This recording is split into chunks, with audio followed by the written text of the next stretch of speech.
pendidikan perlu mempertimbangkan kodrat alam dan kodrat zaman.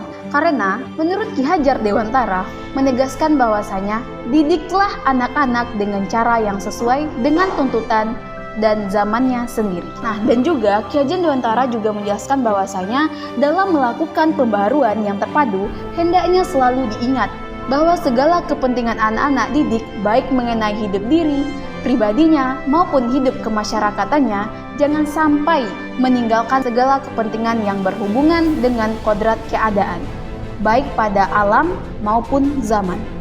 Sementara itu, segala bentuk isi dan wirama, yakni cara mewujudkannya, hidup dan penghidupannya seperti demikian.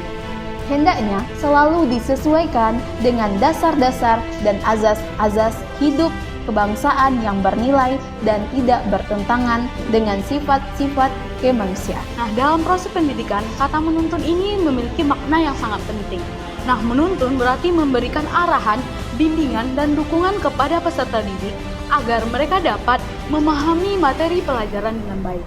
Nah, hal ini juga mencakup dalam membantu mereka dalam mengembangkan keterampilan, nilai, dan sikap yang positif. Nah, menuntun tidak hanya sekedar mengajar, tetapi juga melibatkan pendekatan yang mendukung perkembangan karakter dan kemampuan berpikir kritis.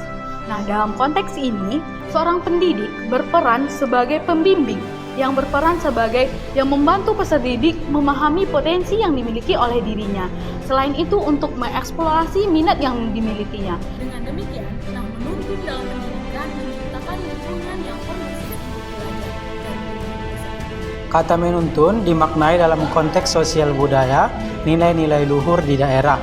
Menuntun dalam konteks sosial budaya berarti membimbing, memfasilitasi, dan mengarahkan seseorang agar dapat mengembangkan potensi dan pengetahuan yang diperlukan untuk menjadi bagian dari masyarakat. Mewujudkan pendidikan yang relevan dengan konteks sosial budaya adalah menyisipkan nilai-nilai budaya lokal dalam proses pembelajaran, seperti mengenalkan alat musik tradisional, lagu, tarian, dan makanan khas. Mengimplementasikan pembelajaran yang berbasis kearifan lokal dan menghormati kodrat atau kodrat alam serta zaman peserta didik. Adapun relevansi saya sebagai calon pendidik dengan pemikiran Ki Hajar Dewantara yang mengatakan bahwa pendidikan harus yang memerdekakan murid. Yang pertama, pendidik bertanggung jawab untuk membimbing peserta didik agar memahami diri mereka sendiri. Yang kedua, pendidik itu harus membantu bagaimana peserta didik mengembangkan potensi yang dimilikinya.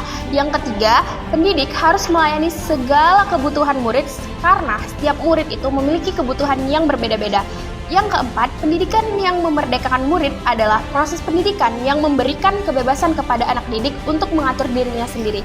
Dan yang terakhir adalah bahwa pendidikan adalah yang bertumbuh dan berkembang sesuai kodratnya secara lahiriah dan batiniah sesuai dengan kodrat alam dan zamannya sendiri.